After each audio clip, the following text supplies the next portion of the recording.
Hi, Gina. Well, thank you for coming in. My name is Forrest, and this is Gina Schwenk. We work together at Nazarene Publishing House, and I wanted to have you come in and tell us your testimony, or a testimony that I heard you say. It's not your main testimony, I understand that.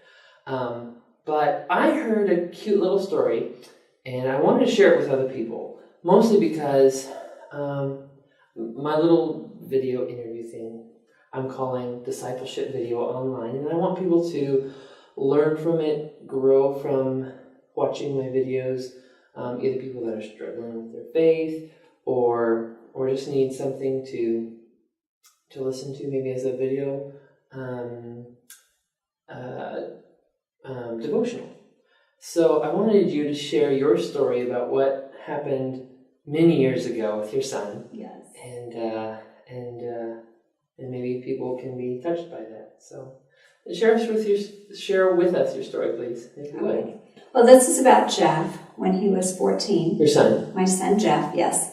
And he had a particular friend that was really a negative influence. He would spend an evening at his house and come home, and he would be mouthy and disrespectful, and just really for about 2 weeks very difficult to live with. And that was very much against Jeff's personality.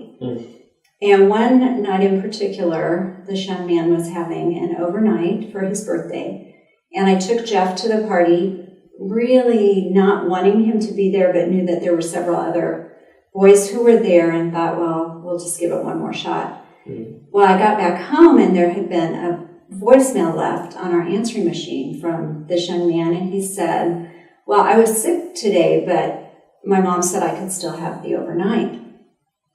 I was concerned about why he was sick. If it was a headache, no big deal. If he'd been more severely sick, I didn't want Jeffrey around him. Yeah. So I called and just said, hey, Jeff, can you ask this young man why he was homesick?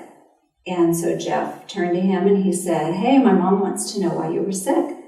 And the boy answered, it's none of her business why I was sick. And you were basically there, right? Well, I was on the phone. Oh, on the phone, okay. And I could hear the young man's answer, and it just made me furious. And because it was so disrespectful that it was my business if my son was going to be around someone who had been sick that day. And I said, Jeff, pack your bags. I'm coming to get you. When I was actually driving to Aaron's house, and he lived, mile and a half away, my right foot was shaking so hard on the accelerator, I could hardly keep from speeding. You know, the adrenaline was going, and I was so upset about the disrespect. But anyway. He probably said it in a snarky voice too, right? Oh yeah, and he actually had some cuss words in it that I left out. Oh, really? Yeah, that I didn't really want to share. Oh, wow. Because that's not my language. And I just went to the house and I said, you cannot any longer be friends. And I told the other boy, I said, you're disrespectful. A dictate from the mom, you shall no longer be friends. That's exactly wow. right. And I said, you go to the same school, you go to the same church. I don't want Jeff to be rude to you, but you're not going to be allowed to hang out together anymore. And this young man's mother came and said, what is the problem? And I said, the problem is your son is disrespectful. And this is not the first incident, obviously, to show that kind of behavior. And I said, I just can't allow Jeff to be around him anymore. And I'm taking him home. Well, as we got in the car, Jeff said, when my friends heard what Aaron said, they all said, your mom's going to come get you. They knew. And so, of course, Jeff was really angry about not being able to be with his friend anymore.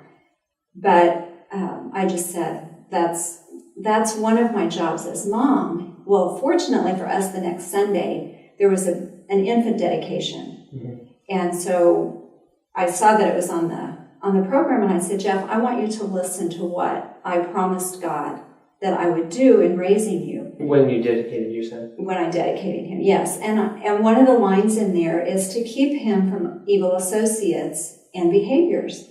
And so then after church, Jeff and I talked about that, and he still was not very happy about it. Yeah. Understandable. But that he's a teenager at that time, and it was to be expected. But he did respect my dictate, and he avoided being friends with Aaron any longer.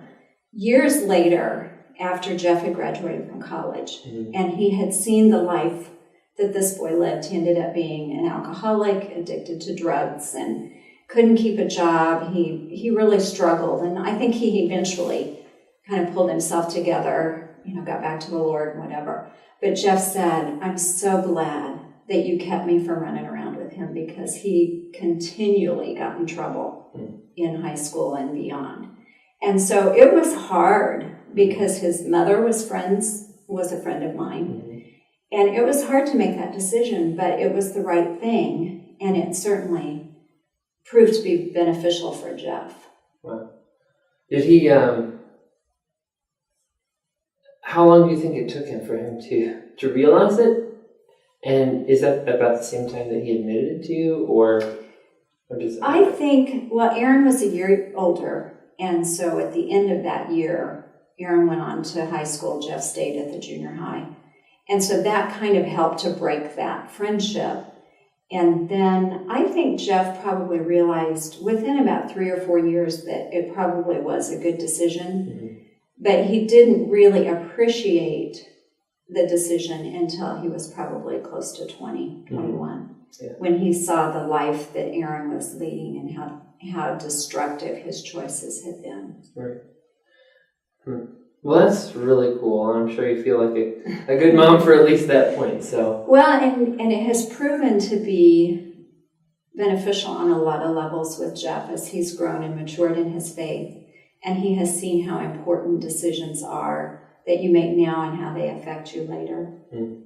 So I think it was a godly moment, and that God gave me the wisdom to make that radical choice at that point in time. Right. Well, thank you very much. I appreciate it. You're welcome. Thank you. Thank you. All right.